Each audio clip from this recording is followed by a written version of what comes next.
Hola, ¿cómo están? Muy buenos días, buenas tardes, buenas noches, independientemente en la hora en que vean esta presentación.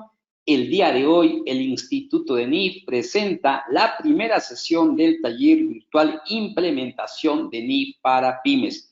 Tenemos en plataforma a la doctora Nail Ruiz Saavedra de Colombia, contadora pública de la Universidad Nacional de Colombia, especialista en NIF de la Universidad Pontificia Javeriana y certificada en NIF, diplomado en normas internacionales de auditoría NIA, senior de consultoría NIF en diagnóstico e implementación de normas internacionales de información financiera, conferencista y docente universitaria sobre normas internacionales de información financiera en entidades como Fundación Universitaria San Martín, Fundación de Educación Superior San José, Universidad del Llano, Federación Nacional de Comerciantes, Cámara de Comercio de Cartagena y Cámara de Comercio de Santa Marta. Para nosotros, como siempre, es un privilegio, un honor poder contar con el apoyo y la colaboración de la doctora Nail Ruiz a favor de nuestros suscriptores del Instituto de NIF.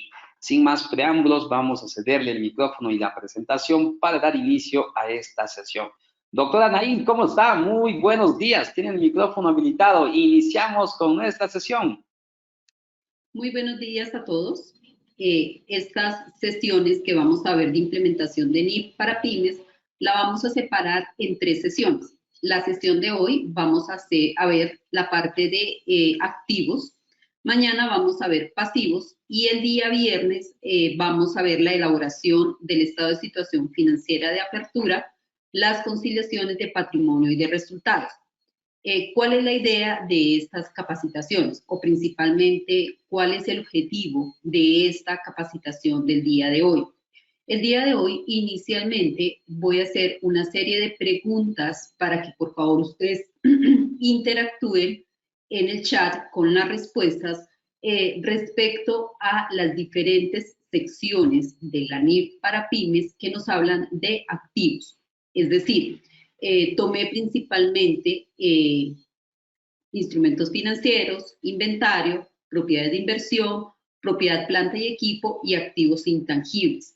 ¿Por qué? Porque considero que son los activos que tienen mayor impacto frente a la implementación de NIF para pymes. Es decir, la dinámica de esta capacitación inicia con una serie de preguntas para que ustedes a través del chat me respondan. Luego vamos a hacer unos ejercicios respecto a cómo es el reconocimiento en el momento del estado de situación financiera de apertura para los activos que describí anteriormente. Y luego vamos a hacer unos ejercicios de esos activos respecto a su reconocimiento posterior, teniendo en cuenta cada una de las secciones de la NIF para pymes. Entonces, vamos a iniciar, doctor Edu, para que por favor a través suyo canalicemos las respuestas. Voy colocando la presentación con las preguntas para que cada uno de los participantes, por favor, coloquen las respuestas y vemos la solución de cada una de ellas. Sí, doctora Nail, adelante. Listo, vamos a iniciar con instrumentos financieros. Entonces recordemos un poco lo que nos dice la sección 11 de instrumentos financieros. ¿Qué nos dice la sección 11? La sección 11 nos indica que los instrumentos financieros se reconocen en el momento en que es un acuerdo para las partes, es decir, que para uno implica un activo financiero y para la otra parte implica un pasivo financiero. Es decir, nosotros producimos zapatos. En el momento en que nosotros prestamos el servicio, vendemos el bien, nosotros tenemos a nuestro favor una cuenta por cobrar. La persona que está adquiriendo ese inventario, esa mercancía o ese servicio, que va a tener una cuenta por pagar. ¿Qué dice la sección 11? La sección 11 de la NIF para pymes nos dice que el reconocimiento inicial de un instrumento financiero es a precio de transacción. ¿Pero qué sucede? Ese precio de transacción puede ser que si estamos haciendo una venta a plazos, tenemos que reconocer a valor presente. Es muy importante que tengamos en cuenta cuál es ese reconocimiento inicial. ¿Por qué? Primero, esa es una de las diferencias que tenemos que marcar en el momento de realizar el estado de situación financiera de apertura. Si nosotros, por ejemplo, vendemos a plazos, normalmente, bajo los principios de contabilidad anteriores, lo que hacemos es reconocer la cuenta por cobrar al valor que cobraríamos en el futuro. Por ejemplo, vendemos un X bien por 1.500 y ese sería nuestro valor, 1.500. Pero ¿qué dice la sección 11? La sección 11 nos indica que tenemos que reconocer al precio de transacción, es decir, tenemos que reconocer el efecto del valor del dinero en el tiempo. Si esos 1.500 los vamos a recibir en 1 año o 2 años, tendríamos que traerlo a valor presente. Esa sería una de las diferencias que tenemos que tener en cuenta en el momento de la implementación de normas internacionales. ¿Y cuál es el reconocimiento posterior de un instrumento financiero? Los instrumentos financieros se miden en su reconocimiento posterior a costo amortizado. Entonces, teniendo en cuenta esos pequeños tips que les acabo de dar, vamos a iniciar con las preguntas respecto a instrumentos financieros. Entonces, vamos con la primera pregunta, doctor Edo. ¿Cuál de las siguientes opciones se mantiene a costo amortizado bajo la NIF para pymes? Una cuenta por cobrar comercial en el curso normal del negocio, 6% deudas emitidas por la compañía reportante al 1 de marzo del 2014 y pagaderas con una prima del 10% luego de 3 años, una opción de tasa de interés, inversiones en acciones preferentes redimibles de otra compañía que se mantiene para su vencimiento. Las respuestas podrían ser 1 y 2 únicamente, B, 2 únicamente, C, 2, 3 y 4 únicamente, o la respuesta D, 1, 2 y 4 únicamente. Entonces, por favor, coloquen sus respuestas en el chat para que analicemos cuál es la respuesta correcta. Adelante, estamos a la espera de sus respuestas, comentarios, por favor, a la pregunta número 1. ¿Cuál crees que sea la respuesta correcta? La alternativa A, la alternativa B, la alternativa C, la alternativa D. Adelante, por favor.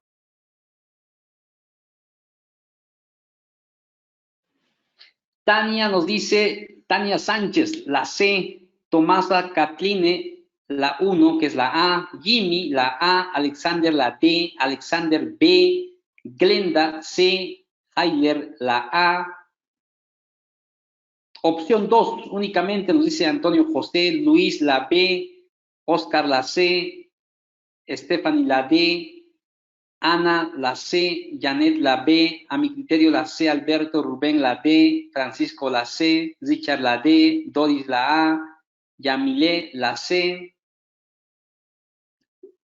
Yader, la D, alternativa B, Patricia, Seila, la B, Leopoldina, la B, Gabriela, la B, Doris, la B, Jorge Luis, la A, Armando, la B, Pablo, la B.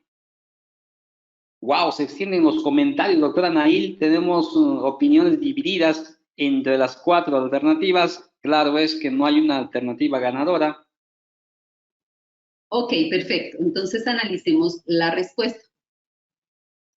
Entonces, la opción C, donde nos indica que la 3 sería una respuesta correcta, es incorrecta. ¿Por qué? Porque una opción de tasas es un derivado y no se reconoce a valor razonable. Las cuentas por cobrar, las deudas y las inversiones en acciones sí se reconocen a costo amortizado, excepto las opciones de tasa de interés. Las opciones de tasa de interés es un derivado, como los forward, los swaps. Eso los vamos a ver en la sección 12. Vamos con la siguiente pregunta, doctor Edo. El 1 de junio del año 2016, Quixote emitió 10.000 bonos redimibles con cupón cero de 100 pesos a 84 pesos cada uno. Los costos de emisión sumaron 12.000. Los bonos serán redimidos a valor nominal el 31 de mayo del 2019. La tasa de interés implícita es del 3%. ¿Cuál es el valor en libros de los bonos en el estado de situación financiera al 31 de mayo del 2017? Tomando el supuesto de que el cierre de esa compañía es al 31 de mayo. Entonces, hay que tener en cuenta que, primero, estamos hablando de un instrumento financiero derivado. Lo siguiente que tenemos que tener en cuenta es si los costos de transición, los costos de transacción de un instrumento financiero se tienen en cuenta para la definición de ese valor inicial, de ese reconocimiento en libros de esos bonos.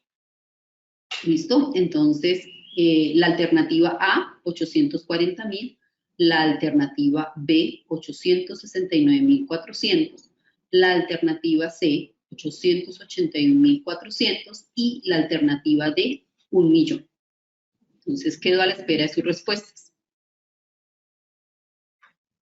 Agradeceremos su participación. Pueden ustedes enviarnos su respuesta vía chat. Doctora Nail, ¿puede ver también las respuestas en vivo por el chat? Ya le activé el chat. Ok, un momento.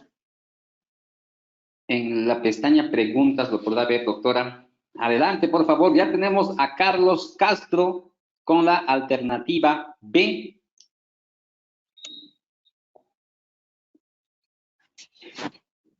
Alirio Alba, la A. Magali Cruz, la C. Ya tenemos la alternativa A, la B, la C.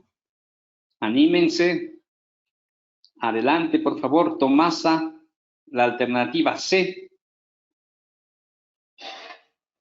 Henry, la alternativa A. Marianela, la alternativa C. Clara, la alternativa A. Doris, la alternativa B.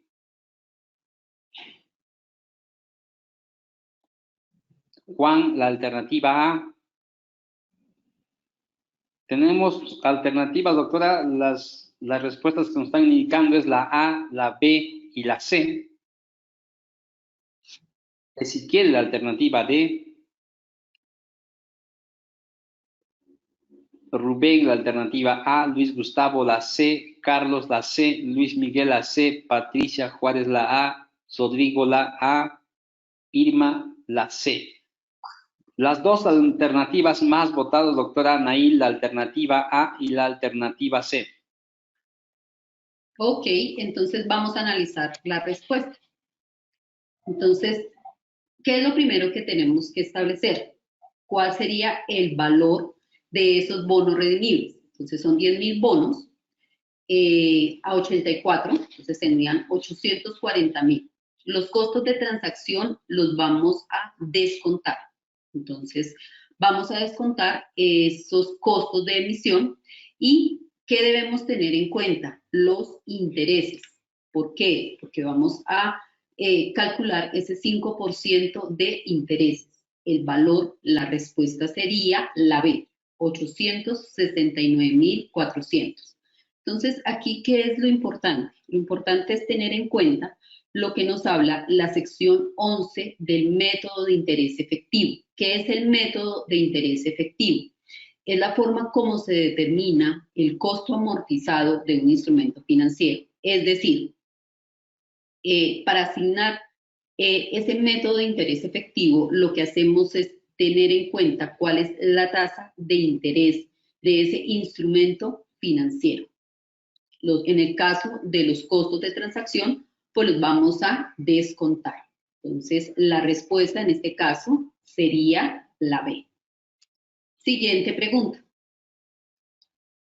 Colocar así para que podamos verla mejor. HOF compró 50.000 a valor nominal de deuda de N, con descuento del 5% en su emisión. Un momento porque no, exacto ya. El 1 de junio del 2003, con la intención de mantenerlos hasta el vencimiento al 31 de mayo del 2006. Anualmente, el 31 de mayo, se paga un cupón del 3% sobre el valor nominal. Se incurrió en costos de transacción a 750 pesos a la compra. La tasa interna retorno anual sobre los bonos es del 5.6%. M notificó el 31 de mayo del 2014 o del 2004 a los tenedores que tenían problemas financieros. Todos los intereses se habían pagado a tal fecha. En este momento, el liquidador de M avisó a HOF que no se pagarían más intereses y que solo el 70% del valor del vencimiento se pagaría a la fecha original de pago. La tasa de interés anual de mercado sobre bonos similares a tal fecha es del 5%. El valor razonable de los bonos de los estados financieros al 31 de mayo del 2006 antes de la notificación es 48.660. ¿Cuál es el valor de deterioro y cómo debe ser reportado en los estados financieros? Entonces, aquí tengamos en cuenta lo siguiente. Siempre que estamos hablando de instrumentos financieros en la parte de valor razonable, es importante que analicemos lo que nos dice la sección 5. La sección 5, estado de resultados integrales, nos indica qué partidas se deben reconocer en otros resultados integrales, es decir, en el patrimonio. Entonces, en el caso específico de los instrumentos financieros, se reconocen esas variaciones de valor razonable en otros resultados integrales cuando estamos hablando de instrumentos financieros que tienen que ver con flujo de efectivo respecto a contabilidad de coberturas, o sea, cuando son coberturas de efectivo.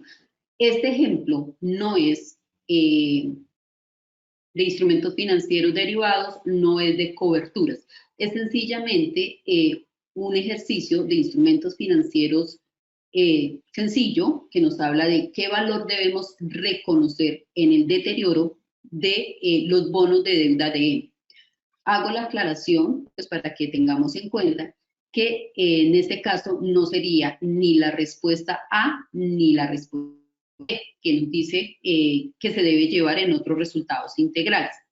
Es muy importante que cuando estemos hablando de coberturas de efectivo, que se ve en la sección 12, sí se identifique que ese reconocimiento contable se debe llevar en otros resultados integrales. Pero en este ejercicio estaríamos verificando o analizando que la respuesta está en la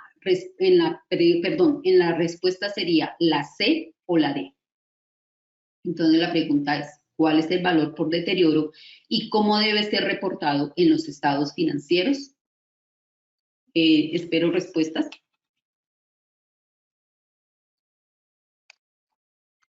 Adelante, por favor, comentarios.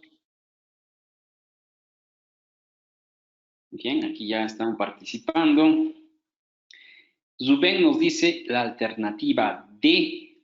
Muchas gracias, Rubén. Anímense, por favor, más participación. Recuerden, este es un taller práctico. Necesitamos la colaboración de cada uno de ustedes. Alexander Londoño, la alternativa D. Ya son dos personas que nos indican la alternativa D. Henry Garavito nos dice no, no es la D, es la C. Henry con la C. Doris Andino nuevamente la D. Elvira Rubio la D. Marianela Calva la D. Wow. La D. César Augusto, Yader Javier también la D. Tenemos ya casi por unanimidad la alternativa D. Giovanna nos dice la C junto con Henry. Van por la alternativa C. Jan Pepi, la alternativa A. Tenemos ya la alternativa A con una persona que le indica como posible respuesta. Pablo la D. Napoleón la D. Carlos Castro la D. Luis la C. Ruth la D. Nancy la C. Doctora Nail, tenemos muchos comentarios que se van por la alternativa D, la mayoría, y luego la otra alternativa más votada es la alternativa C. Ok. Entonces, la respuesta sería 14.508. ¿Cómo llegamos a esa respuesta? Entonces, vamos a analizar. ¿Cuál es el valor de deterioro y cómo debe ser reportado en los estados financieros? Como les había indicado, estas variaciones de valor razonable de instrumentos financieros, cuando no son derivados que tengan que ver con coberturas de efectivo, en ese caso específico siempre vamos a reconocer o el ingreso o el gasto, únicamente esa variación a ingreso o gasto, es decir, dentro del estado de resultados. Por lo tanto, la respuesta era C o D. Entonces, ahora miremos cómo llegamos a la conclusión. ¿Cuál es el valor presente de esos flujos futuros?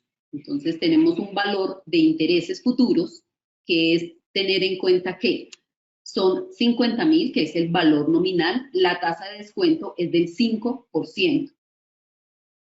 Vamos a tener en cuenta que estaríamos ante un valor presente de 2 años y esto nos daría 2.766. El valor presente del capital futuro pagado, que es el 70%, con ese factor de valor presente, nos daría 31.386. Es decir, tenemos el valor presente tanto de los intereses como el valor presente del capital. Nos daría 34.152. Pero, ¿qué dice el ejercicio? El ejercicio nos dice que los tenedores tienen problemas financieros. Estamos hablando al 31 de mayo del 2004. Nosotros habíamos suscrito los bonos estaban del 1 de junio del 2003, es decir, que ya habían pasado los 2 años. Traemos eso a valor presente y hacemos el análisis respecto a qué, respecto a si hay, ¿qué pasó aquí? Perdón, algo pasó acá. Ya. Respecto, un segundo por favor, que el computador se está enloqueciendo. Entonces, acá, ¿qué es lo que nos está preguntando? Nos están diciendo, tenga en cuenta que hay unos indicadores de deterioro. ¿Cuáles son esos indicadores de deterioro? Que hay problemas financieros de los tenedores de esos bonos. Por lo tanto, de acuerdo a lo que nos dice la sección 11, si hay indicadores de deterioro, tenemos que entrar a revisar si se reconoce o no se reconoce ese deterioro. Entonces, el valor razonable de esos bonos es de 48.660. ¿Esto qué significaría? Que tendríamos que hacer un deterioro de 14.508. ¿Y ese deterioro cómo lo reconocemos? Lo reconocemos en resultados. Entonces, el punto importante es definir cuál es ese valor presente. Ese valor presente es el que nos trae esos flujos futuros, tanto de ese capital como de esos intereses. Vamos con la siguiente pregunta. X tiene una inversión de 10.000 acciones ordinarias, cuyas acciones están reconocidas en mercado de valores. Aquí también vamos a analizar lo siguiente. Cuando estamos hablando de instrumentos de patrimonio, es decir, de acciones, estas pueden ser acciones que cotizan en bolsa como acciones que no cotizan en bolsa. Las acciones que cotizan en bolsa, de acuerdo con la sección 11 de la ANIF para pymes, nos indica que se deben reconocer a valor razonable, a precio de mercado. El valor cotizado de las acciones a 31 de octubre es de 250 pesos por acción. A pesar de las transacciones recientes de las acciones por parte de otros inversionistas, se reportaron con un valor de 2,46 por acción. X cree que las acciones probablemente tienen un valor de 2,6 y el valor se mantiene bajo por malas predicciones económicas. Los directores de J han anunciado públicamente que en su opinión las acciones tienen un valor de 2,70. ¿Cómo debe K o X, perdón, valuar su inversión en las acciones de J al 31 de octubre del 2011, teniendo en cuenta que esa es la fecha de reporte? Entonces, lo primero que tenemos que analizar es si es un instrumento financiero que está a precio de mercado, el reconocimiento tanto inicial como el reconocimiento posterior es el valor a precio de mercado. Entonces, en este caso específico, ¿cuál sería la respuesta? A, 24.600, B, 25.000, C, 26.000, D, 27.000. Espero la respuesta de parte de ustedes. Adelante, comentarios, por favor, envíennos la alternativa que consideren que sea la respuesta correcta. Jimmy Valderrama, la alternativa A. Alexander Londoño, la alternativa A. Henry Garavito, la alternativa B. Tenemos ya más comentarios. Edelma, la alternativa B. Julier, la alternativa B. Rubén Herrera, la alternativa A. Antonio, la A. Yader, la C. Alexander, la D. Marianela, la B. Blanca Pindel, la A. Se sigue extendiendo a Luis, la A Jaime, la B, a Gabriel, la D. Hay una competencia, doctora, entre la alternativa A y la alternativa B como respuesta favorita. Guillermo también se suma a la alternativa B, Magali Cruz a la alternativa A, Alpeiro a la B, Ana Lucía a la A. Y se extienden los comentarios, doctora, entre la alternativa B, C, también la D, Nancy Beliz nos indica la B, Clara la A, César la A, Gustavo la B, Carlos Ramírez la B. Bueno, entonces veamos la respuesta, doctor Edu. La respuesta es la A. Entonces aquí el punto para el reconocimiento de estos instrumentos financieros a valor razonable es saber cuál es el valor de esa acción en el mercado. Entonces, el valor de esa acción en el mercado es de 2,46. Por lo tanto, la respuesta es la A. Siguiente y última pregunta respecto a instrumentos financieros. Pregunta número 5. Anthony suscribe una cobertura con un tercero con el fin de proteger sus flujos de efectivo de entradas futuras relacionados con un activo financiero reconocido que se mantiene a valor razonable. Esta difiere de la pregunta 3. La pregunta 3 nos hablaba de bonos. Ya sabemos que las variaciones de un bono es un instrumento financiero simple, no es un instrumento financiero derivado, y por lo tanto esas variaciones en su valor se reconocen en resultados. Aquí la pregunta número 5 tiene que ver con la sección 12. Anthony suscribe una cobertura con un tercero con el fin de proteger sus flujos de efectivo de entrada futuros, relacionados con un activo financiero reconocido que se mantiene a valor razonable. Al inicio, el valor del instrumento de cobertura era 0, pero para el cierre del año se obtuvo una ganancia de 18.400, cuando se hizo la medición a valor de mercado. La pérdida correspondiente con respecto al valor razonable de la inversión cubierta sumaba 19.100 en términos de valor razonable. Para el resto de aspectos, las condiciones requeridas se cumplen con la contabilidad de coberturas bajo la NIF para pymes. ¿Cómo se registra la transacción? Entonces aquí básicamente lo que tenemos que tener en cuenta es cuál es la partida cubierta y cuál es el instrumento de cobertura.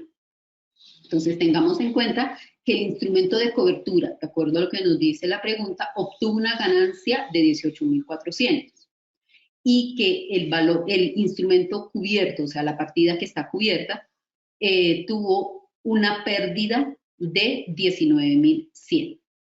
Entonces, ¿cómo se debe reconocer? O sea, ¿cómo se debe contabilizar esta transacción? A, en el estado de resultados, 19.100 de pérdida, y en otros resultados integrales, 18.400. B, en el estado de resultados, 700 de pérdida, y en ORI 0, 0. 0 en el estado de resultados, y en ORI 700. D, en el estado de resultados 0, y en el otro resultado integral 0. Espero respuestas.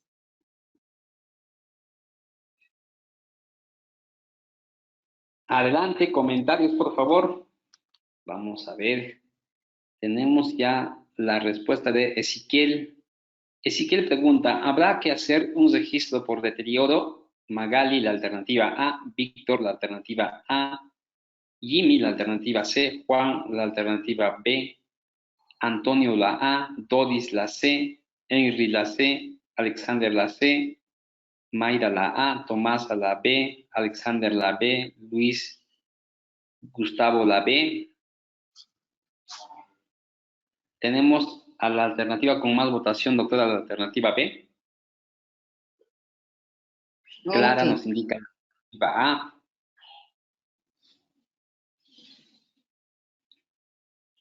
Tengamos en cuenta lo que les he dicho respecto a instrumentos financieros derivados, respecto a coberturas de flujo efectivo. ¿Listo?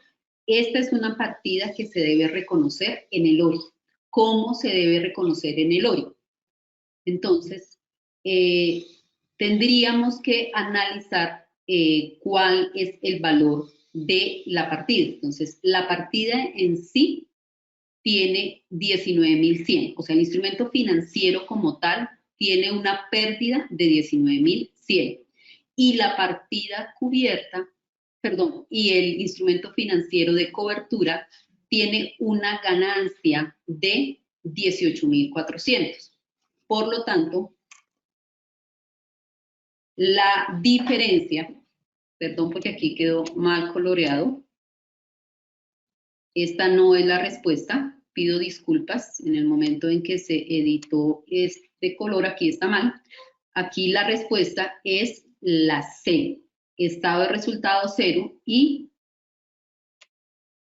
un momento por favor, aquí, ya. Qué pena con ustedes, disculparán, pero aquí este punto es importante que lo analicemos. ¿Por qué? A ver, dentro de las preguntas, el doctor Edu me decía o preguntaba que si aquí tenemos que reconocer deterioro. No, aquí no tenemos que reconocer deterioro. En el anterior nosotros estábamos hablando de reconocimiento de deterioro porque estábamos hablando de bonos. Aquí estamos hablando de un instrumento financiero de cobertura. Entonces, ¿qué significa? Significa que yo tengo un instrumento financiero normalito, un activo financiero que lo mantengo a valor razonable, pero hago una contabilidad de coberturas. ¿Para qué? Para que esas variaciones de ese valor razonable, de ese instrumento, sean cubiertas. ¿Por qué? Sean cubiertas por una cobertura. ¿Listo? Entonces, esa cobertura la hicimos con el fin de proteger ese instrumento financiero. Ese instrumento financiero tuvo una pérdida en nuestros estados de resultados que tendríamos que reconocer en 19.100. Pero ojo, no vamos a reconocer, de acuerdo a la respuesta A, pérdida por 19.100 en resultados. ¿Por qué? Porque precisamente para eso suscribimos una cobertura. La cobertura obtuvo una ganancia de 18.400. Esas variaciones de esa cobertura, ¿dónde las vamos a reconocer? Pues las vamos a reconocer en otros resultados integrales. Ese es el fin de esa contabilidad de coberturas. Entonces, primero pido disculpas porque la respuesta correcta es C. Estas variaciones, como les había dicho y les había indicado antes de ver la respuesta, está con otros resultados integrales. Siempre se reconoce en otros resultados integrales. Entonces, ya con esta última pregunta damos por cerrado el tema de instrumentos financieros. Más adelante lo vamos a volver a hacer, vamos a ver más ejercicios de instrumentos financieros. Pero ¿qué es lo importante que vemos aquí en cada una de las preguntas? Lo primero que tenemos que analizar es cuáles son los instrumentos financieros que tiene la compañía a su cargo. Es decir, cuando ustedes estén ante un estado de situación financiera de apertura, cuando vayan a realizar el estado de situación financiera de apertura, lo primero que tenemos que identificar es qué tipo de instrumentos financieros tiene la compañía, cuál es la medición. Si esa medición siempre la vamos a mantener en resultados como ingreso, como gasto, o como en el caso de los instrumentos financieros de cobertura de efectivo, de flujo de efectivo, sí se van a reconocer al otro. ¿Qué es la otra parte que tenemos que tener en cuenta? Tenemos que tener en cuenta que cuando estamos ante instrumentos financieros medidos a costo amortizado, siempre vamos a tener que causar la parte del capital y la parte de los intereses. En este segundo ejercicio, aquí sencillamente lo que tuvimos en cuenta es el capital menos los costos de transacción más los intereses. En esta, básicamente el punto era establecer cuál era ese deterioro. ¿Por qué? Porque si hay indicadores de deterioro, de acuerdo con la sección 11, donde nos indica que si hay indicadores de deterioro, ¿qué debemos hacer? Esos indicadores de deterioro tenemos que reconocerlos. ¿Y cómo los reconocemos? Lo reconocemos como un gasto por deterioro. Importantísimo que en la definición de las políticas contables se defina cuáles son esos indicadores de deterioro. ¿Por qué? Por ejemplo, si nosotros estamos ante una empresa que presta servicios, sus clientes tienen indicadores de deterioro diferentes a una empresa que vende bienes. Entonces aquí es muy importante que se identifique cuáles son esos tipos de indicadores de deterioro. Se sugiere que en la política contable se haga una reunión trimestral, semestral, para saber cómo se comporta la cartera. ¿Frente a qué? Frente al mercado, frente a todas las cosas que hoy en día están sucediendo y que tenemos que reconocer. También es importante cuando estamos hablando de acciones que cotizan en bolsa, que siempre se van a reconocer a valor razonable con cambio en resultados. Es decir, tanto en el reconocimiento inicial como en el reconocimiento posterior, siempre las vamos a reconocer en resultados. Y la última, que ya sabemos que cuando estamos ante un instrumento financiero de cobertura, las variaciones de ese valor razonable no se reconocen en resultados, sino en otros resultados integrales. ¿Listo? Entonces, pido disculpas nuevamente porque la respuesta me había quedado mal coloreada. La respuesta es la C. De igual forma, este material yo se lo voy a entregar al doctor Edu para que por favor lo tengan todos ustedes, para que accedan a este material con las respuestas. Vamos con el siguiente punto que tiene que ver con inventario.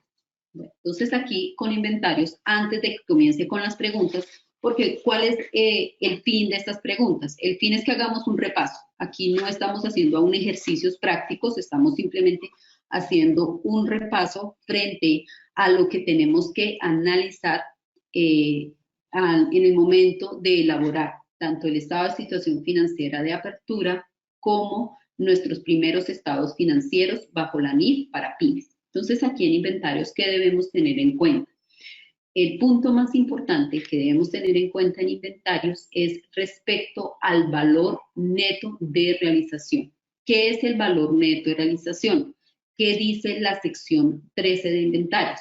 La sección 13 de inventarios nos dice, tenemos que tener en cuenta que los inventarios se miden al menor entre el costo y el valor neto de realización o el valor neto realizable. Es decir, yo en mis estados financieros no puedo presentar el valor de inventarios por encima de lo que el mercado estaría dispuesto a pagar por ellos. Es decir, yo tengo el costo de un bien en 1000 unidades monetarias.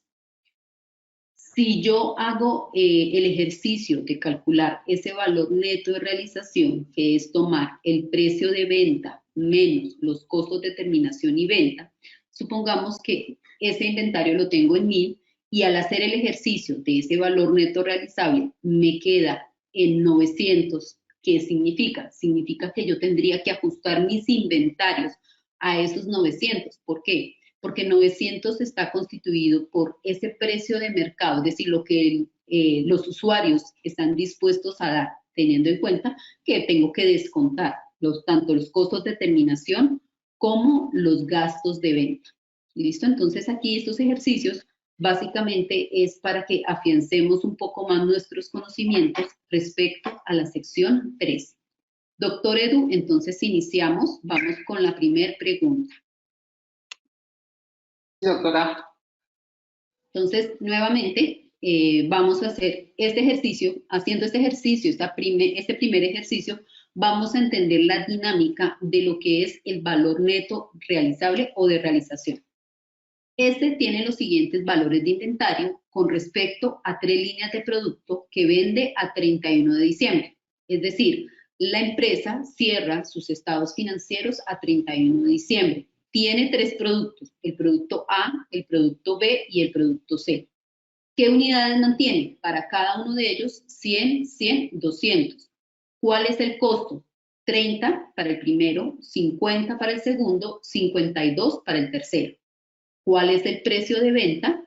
47 para el primero, 60 para el segundo, 70 para el tercero. ¿Y cuál es el costo para la terminación y la venta? Entonces, 12 para el primero, 12 para el segundo y 15 para el tercero. La pregunta es, ¿cuál es el valor del inventario al 31 de diciembre del 2008 o 2018? Entonces, tengamos en cuenta que ¿qué es valor neto de realización? Es el precio de venta menos los costos para la terminación y venta, o sea, los costos o los gastos, como lo querramos llamar. ¿Qué necesitamos? Entonces, en el caso del producto A, tenemos que el precio de venta es 47. Tendríamos entonces que restarle los costos para la terminación y venta. Lo mismo haríamos con el producto B, con el producto C. Y luego compararlos. ¿Por qué? Porque la sección 13 nos indica que es al menor entre el costo y ese valor neto de realización.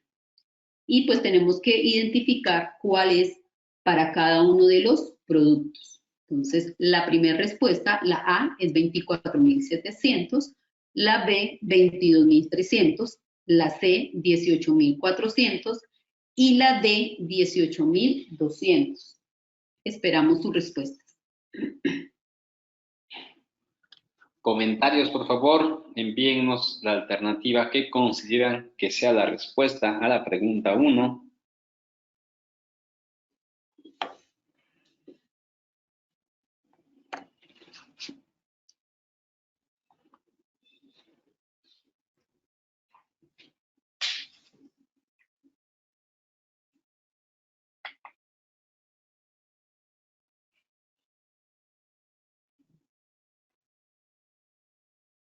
Jimmy nos indica la alternativa D. Armando Chero, la alternativa B. Ana Lucía, la alternativa C. Ya se ha polarizado las respuestas. Más comentarios, por favor. María, la alternativa C. Marianela, la alternativa C. Irma Lorena, la alternativa D. Vamos 2 por la D, 2 por la C y 1 por la B. Se siguen sumando más comentarios. Doris por la D, José la D, Francisco la D, Guillermo la D, Mayra la D, Tomás la C, Pablo la C, Gustavo Luis la B, Magali Cruz la B, Edgar la C,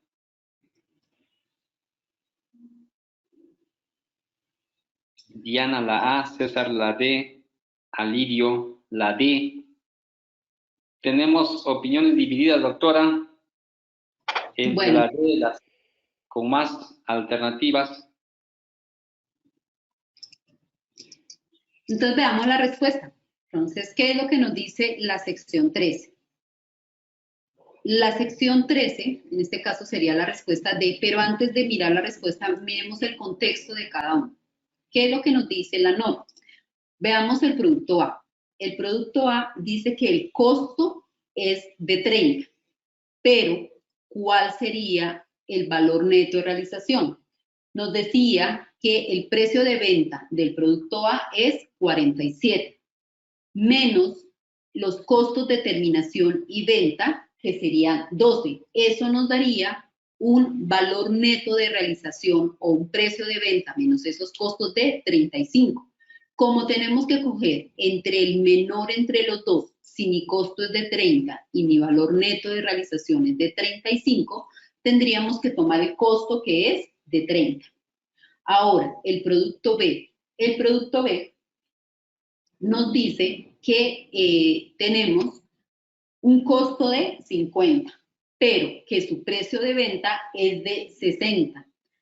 Los costos para la terminación y la venta son de 12, por lo tanto, el precio de venta menos los costos para la terminación y venta o valor neto realizable es 48. El costo es 50, el valor neto realizable es de 48, tendríamos un valor, el menor entre los dos sería el valor neto realizable, 48. Ahora bien, tenemos el producto C. El producto C tiene un costo de 52, pero tiene un precio de venta de 70, un costo para la terminación y venta de 15. Esto nos daría como resultado un valor neto realizable de 55. Como el costo es menor al valor neto realizable, tomamos el costo. En este caso sería 52. Lo multiplicamos por las unidades que están al cierre del ejercicio contable. Multiplicamos 30 por 100, 48 por 100 y 52 por 200. Por lo tanto, el inventario quedaría evaluado en 18.200. Importantísimo con este ejercicio. Este ejercicio, ¿qué nos refleja o qué nos muestra? Nos refleja que lo primero que tenemos que hacer al momento del cierre contable en la política contable de la compañía es establecer un inventario físico. Hacemos la conciliación de las unidades frente a la conciliación de ese inventario físico. ¿Por qué? Porque tenemos que tener en cuenta si hay unos indicadores donde veamos que hay inventario obsoleto, etcétera, etcétera. Hacemos nuestro proceso normal para el cierre de inventarios, pero adicional tendríamos que incorporar esta evaluación, es decir, tendríamos que analizar cuál es el costo de nuestras unidades frente a ese valor neto de realización. Es diferente cuando yo hago un inventario físico y doy de baja por obsolescencia a esta evaluación de inventario. ¿Listo? Entonces sería como incorporar dentro de los procedimientos, dentro de las políticas contables de la empresa, este manejo del inventario. Siguiente pregunta. Esta es de definición contable. ¿Qué nos dice la pregunta? Los inventarios se definen como A, activos que se mantienen para la venta en el curso normal de las operaciones, en proceso de producción con vistas a esa venta o en forma de materiales o suministros que se consumirán en el proceso productivo o en la prestación de servicios. B, activos que se mantienen para la venta en el proceso de producción o en forma de materiales o suministros que se consumirán en el proceso productivo. C, activos tangibles que se mantienen para la venta en el curso normal de las operaciones, en el proceso de producción o en forma de materiales o suministros que se consumirán en el proceso productivo o en la prestación de servicios. Espero sus respuestas. A, B o C. Adelante, comentarios, por favor.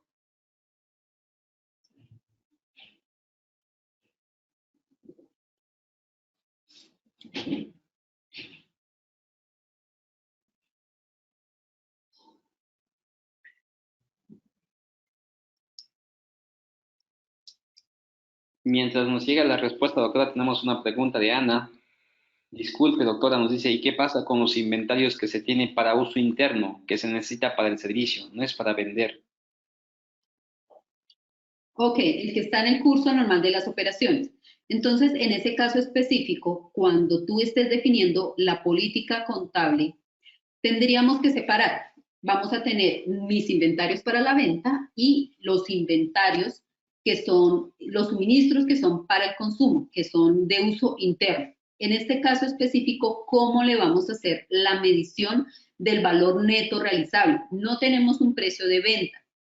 ¿Qué debemos o cómo debemos aplicarlo? Podríamos utilizar el costo de reposición, es decir, el costo de la última factura. ¿Por qué? Porque, por ejemplo, si nosotros tenemos un material que es para uso y ese material, supongamos que sean las dotaciones, supongamos que sean elementos materiales no, de pronto dotaciones, papelería, aseo, etcétera, etcétera, pero nosotros lo compramos al inicio del año con un precio muy alto, por lo tanto tendríamos respecto al precio de la última compra un valor muy alto, tendríamos que ajustarlos.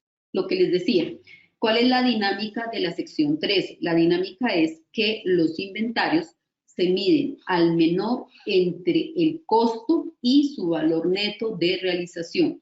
El valor neto de realización traducido a ese tipo de suministros que nos sirven o utilizamos o empleamos son los dichosos fungibles, los que necesitamos para ese tipo de inventarios, los podríamos cotejar su costo frente al valor de la última factura, el último precio de compra. ¿Por qué? Porque lo que busca la norma es que no tengamos inventarios por encima de lo que realmente a hoy vale, porque ese último precio de compra es el valor a hoy. Por ejemplo, tenemos un consultorio odontológico y dentro de ese consultorio odontológico importamos una serie de inventario o fungibles que son necesarios para la prestación del servicio. Puede ser que hayamos importado una cantidad demasiado altísima, pero porque nos dieron un precio muy bueno por haber importado mayor cantidad. ¿Qué sucede? Sucede que la norma nos dice, ojo, el hecho de que ese material que usted compró, que lo tenga ahí, tiene un efecto frente al valor de hoy. Reconózcalo. Y esta comparación de lo que usted lo tiene contablemente frente a ese valor de hoy es lo que se reconoce como deterioro de valor de inventarios. Espero haya respondido a tu pregunta. ¿Qué respuestas tenemos, doctor Edu? Doctora, tenemos 24 personas que indican la alternativa A, tenemos 15 personas la alternativa C, 6 personas con la alternativa B y 8 con la alternativa A. Perfecto. Entonces veamos la respuesta. Entonces, de acuerdo con la sección 13, la respuesta sería la C. Siguiente pregunta. Esto es lo que he repetido desde que iniciamos esta parte de inventarios. Los inventarios deben medirse A, al costo, B, al importe menor entre el costo y el precio de venta estimado menos los costos de terminación y venta, C, al importe menor entre el costo y el valor razonable menos los costos de terminación y venta. ¿Cuál sería la respuesta?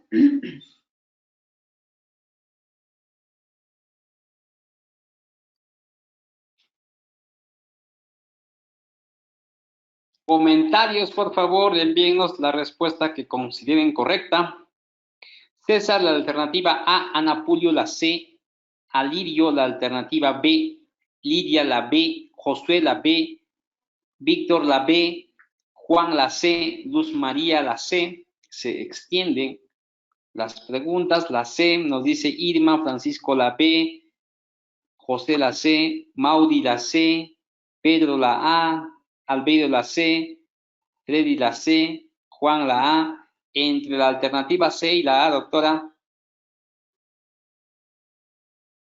Ok, perfecto. Entonces la respuesta en este caso sería la B, que es lo que les he repetido. El costo y el valor neto realizable. ¿Qué es el valor neto realizable? El precio de venta estimado menos los costos de terminación y venta. Aquí no hablamos de valor razonable y pues no lo podemos tener al costo. Esa sería una de las grandes diferencias entre los principios de contabilidad anteriores y la NIF para pymes.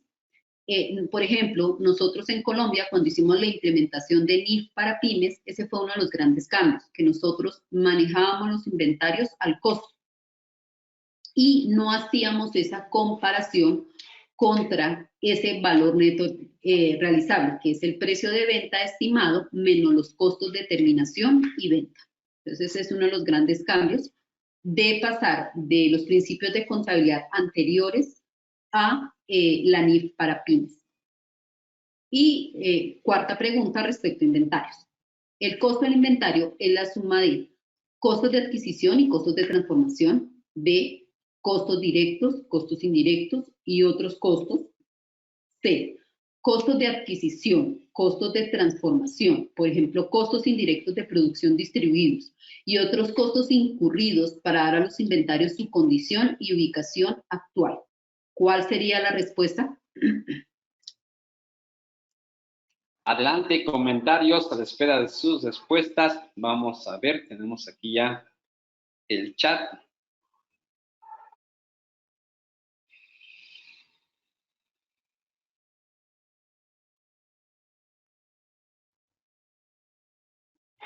Juan Moreno la C, Ruth la C, Luz Alejandro la C, Julier la C, John la C, Paola la C, Henry la C, Irma la B.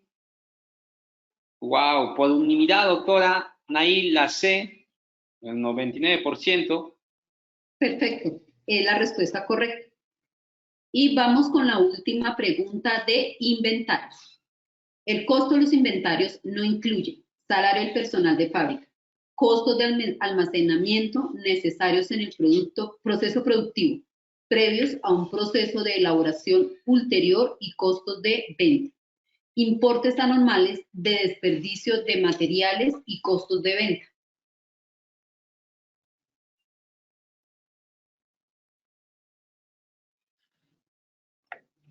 Comentarios, por favor, adelante. Sus respuestas para la pregunta 4.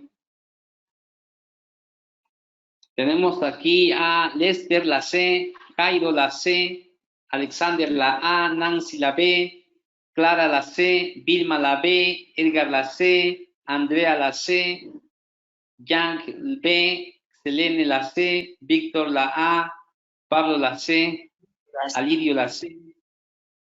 Tenemos más personas, doctora, que nos indican que la posible respuesta es la C, luego le sigue la alternativa B. Ok, perfecto. Importes anormales de desperdicio de materiales y costos de venta. Entonces, ¿qué es lo que buscaba con estos ejercicios de inventarios? Reafirmar, reafianzar los conocimientos que tenemos respecto a la sección 13. ¿Cuál es el mayor impacto frente a lo que habíamos analizado de los principios de contabilidad anteriores y la NIF para pymes? Es el reconocimiento entre el costo y el valor neto de realización. ¿Listo? ¿Por qué? Porque es tan importante. Por lo que les decía, lo que busca la norma internacional es que nuestros estados financieros reflejen la realidad económica. Es decir, no podemos tener un inventario sobrevalorado. ¿Listo? Entonces, ese es como el objetivo de estos ejercicios, o bueno, de estas preguntas, de que reafirmemos estos conocimientos. Vamos con el siguiente ítem de activos que vamos a tener en cuenta, que es sobre propiedades de inversión. Entonces, retomemos un poco lo que nos dice la sección 16, que es una propiedad de inversión. Una propiedad de inversión es básicamente una propiedad de la cual recibimos rentas de capital. como terrenos, como edificaciones. ¿Listo? Está solamente suscrito a la parte de terrenos y edificaciones de los cuales podemos recibir rentas de capital, por ejemplo, arrendamientos o apreciaciones de capital. Entonces, la primera pregunta es respecto a la definición. ¿Qué es una propiedad de inversión? Entonces, una propiedad de inversión se define como A, una propiedad, terreno, edificio, parte de un edificio ambos, que se mantiene para la venta en el curso normal de las operaciones. B, propiedad, terreno, edificio o parte de un edificio ambos, que se mantiene para obtener rentas. C, propiedad, terreno, edificio o parte de un edificio o ambas, que se mantiene para obtener plusvalías. Propiedad, terreno, edificio o parte de un edificio o ambos, que se mantiene para obtener rentas, plusvalía o ambas. Espero sus respuestas.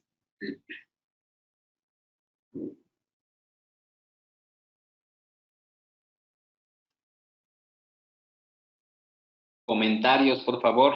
Adelante. Jonathan, la alternativa A. Juan, la D. Diana, la D. Richard, la D. Galo, la D. José Bravo, la D. Adelaida, la B. La alternativa D, doctora, un 90%. Perfecto, es la respuesta, la D.